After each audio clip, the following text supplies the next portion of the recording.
The story of the Saiyans in the Dragon Ball Super Broly movie changed the landscape forever by introducing Frieza to the Saiyans as their ruler and leader, but what if I told you that there was an alternative reality to where not only Frieza was introduced to the Saiyans, but his brother Cooler as well? What if Cooler was also there in greeting the Saiyans alongside his brother Frieza? As this fan manga explores a different history involving the Saiyans and Frieza's family, as for many years now I've been introducing and showcasing various different fan mangas created by the community for the community, so if you would like to check out all the latest and best Dragon Ball fan mangas, then make sure to check the description box and bio down below for all the latest in Dragon Ball fan mangas, including Dragon Ball AF, Dragon Ball X, Beyond Dragon Ball Super, and many others. Then be sure to check out all the Dragon Ball fan mangas listed down below, and if you are new to this channel and are a fan of anime and Dragon Ball, then don't forget to smash that subscribe button and turn on all notifications to never miss a single upload, as we kick off the alternative Dragon Ball Super Broly manga chapter special with the narration having to state Planet Vegeta.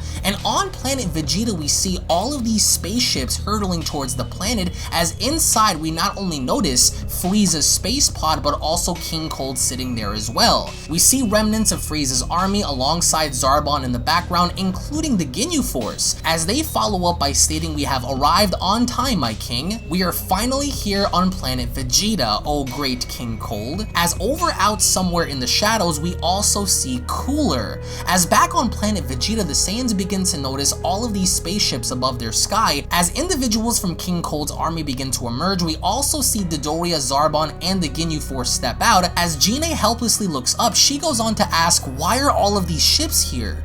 Is that King Cold and his sons? As the Saiyan Beat goes on to cry out, "Damn it, they finally arrived. I can't believe how powerful they are, but why are they here?" As we begin to see King Cold's spaceships arrive just as we did in the Dragon Ball Super Broly movie, King Vegeta is shown gripping his hand as one of his fellow attendees goes on to state, "Great King Vegeta, King Cold is here."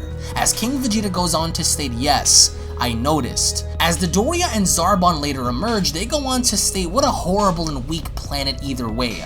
The rise of the Frieza Force is finally here." As the Ginyu Force also emerge, they go on to cry out, "We are the Special Army. We are the Ginyu Force. Raccoon, Birder, Jaice, Guldo, Ginyu." As they all land and begin to emerge, the Saiyans begin to approach their ships. King Vegeta and his men alongside King Cold, and essentially enough, Frieza and Cooler. As King Cold steps on down, he goes on to tell King Vegeta, "What a pleasure to finally see you again, King Vegeta. It's been a very long time." As King Vegeta steps on forward, he offers his hand in respect. As King Vegeta goes on to state, "Welcome back, great King Cold. What brings you to our planet?" As of course King Cold refuses to shake his hand, he proceeds to tell King Vegeta, "I want to introduce you to my son, soon to be Lord Frieza." As King Vegeta looks down, he notices the terrifying Frieza. As all of his men begin to bow, they go on to tell Frieza, yes, welcome to Planet Vegeta, Lord Frieza." As Cooler later emerges, he goes on to make his welcome in having to tell the rest of the Saiyans, "Hello, monkeys," letting off a very dominant yet fierce presence. As Frieza leans on over, he goes on to tell everyone, "Hello, slaves. It's a pleasure for you to meet me." As King Cold proceeds to tell King Vegeta, "Now let's get down as to why I am here. I have decided to retire effective now, and my army will be given to Frieza." As King Vegeta goes on to ask, "Wait, now?" With King Cold having to reply, "Yes. Indeed, there will be no changes. However, just so you know, my son isn't as calm as I am. He is very vengeful." As Frieza proceeds to thank his father, he goes on to state, "Ha ha ha, thank you, father. I must say, I have a great hope in your race, monkeys. Under my rule, your future is bright." As Cooler, with great doubt in his eyes, looks on over towards his brother, he goes on to say to himself, "Frieza in control? I truly hope he knows what he's doing. Frieza isn't fit to be the leader that my father sees in him. He will drive father's army into the ground, and I don't like this one bit. he's not ready, basically making the insinuation that Frieza is younger, Frieza is more unstable, and that he will drive King Cold's army into the ground because of the fact that Cooler deems his brother not to be fit or ready to be a leader of an army of this caliber. But nonetheless, he doesn't go on to say anything, but instead, Frieza goes on to tell King Vegeta, "I am here to share something with your people, Vegeta. This here are what I have to offer your people. This technology will help enhance your fighting tactics and be able to pick up power levels that you normally can't, introducing brand new scouters. As Frieza continues, with these, you will be better suited in battle, so you better not misuse them or I will not be happy about wasting my time." But anyways, as he proceeds to put the device on, he proceeds to tell King Vegeta they are easy to attach. You do understand this, don't you, monkey? Basically talking down as if King Vegeta and his people are basically stupid. As Frieza begins to detect something on his scouter, he goes on to state, "Oh, what's this? I noticed that there are a few monkeys with very interesting battle powers. It looks like a few of them are waiting for something. 2,000? Very noble of you monkeys." As Frieza is beginning to spot power levels all throughout the castle, he goes on to state, "This is interesting. Well, we are going to deal with this right away. Wouldn't want the legend to one day come true, now would we? Well, I guess this is where it begins." Which basically right there, Frieza goes on to low-key throw in the legend of the Super Saiyan, or perhaps maybe the legend of the Super Saiyan God, in basically telling King Vegeta and his people it would be a real shame if that were to happen, of course, for him, and he wouldn't want that at all. So, to eliminate further causes, he's gonna go on ahead and get rid of the problem now. As Frieza proceeds to do so, he goes on to state, "Well, let's fix this." As he begins to so casually use his death beams in killing any Saiyan with a power level of above 2,000, he wipes the floor with all of the Saiyan snipers, in which he goes on to later proceed in stating, "See how this works?" looking down on King Vegeta. But as he does so, we notice members of Bardock's original army, as one of them proceeds to state he's a monster. He just killed everyone, and as King Vegeta is kneeling down, he goes on to say to himself he just slaughtered everyone. That easy. As Frieza looks down on King Vegeta, he goes on to tell him, "Now I hope you understand the message behind this day. You will follow your orders or you will be next." As Frieza, King Cold, and Cooler board their ship, they immediately leave.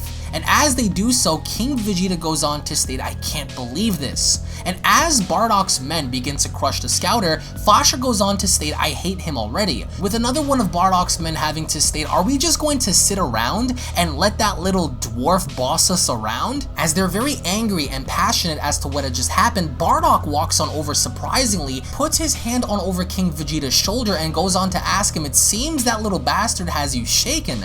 Are you okay?" As King Vegeta so furiously goes on to tell Bardock, "Of course I'm fine. Get your hands off of me."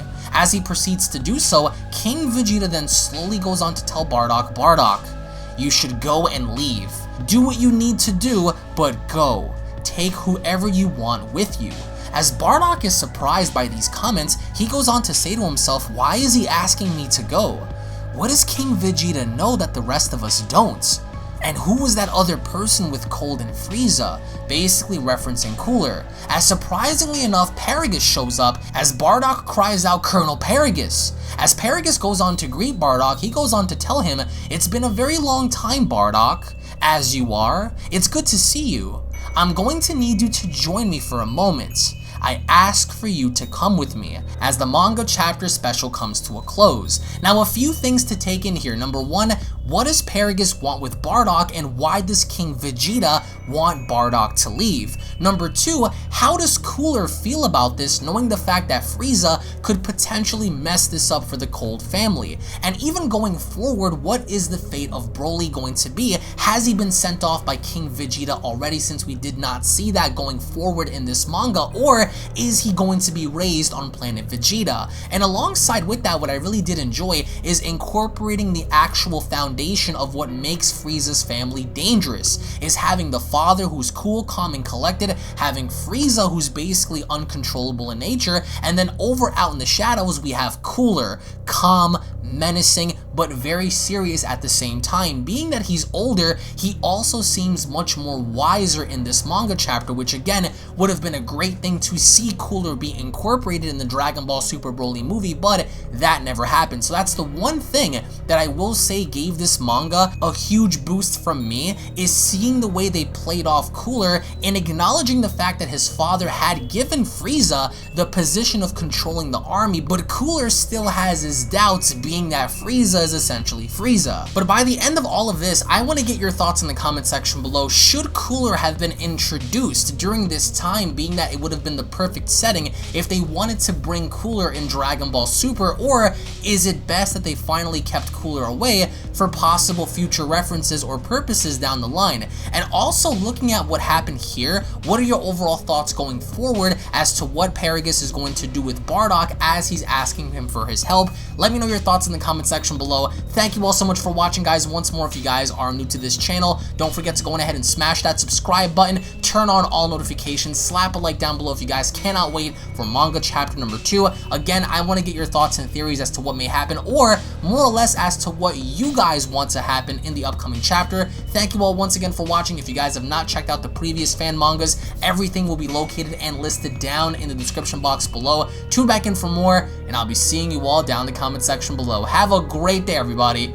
Peace. This is the Galactic Emperor of the Universe, and of course I'm here to tell you to subscribe to UnrealEntGaming. Also follow UnrealEntGaming on these social media platforms to stay connected at all times. And if you don't, then very soon you will all be dead. Oh, did someone say UnrealEntGaming? Oh my god. The fuck, Zarbon? Put on some clothes! Well, why don't you put on any clothes? What? I don't need clothes. Jesus Christ, that's huge! What, Broly? Frieza. Uh-oh. Prepare to die!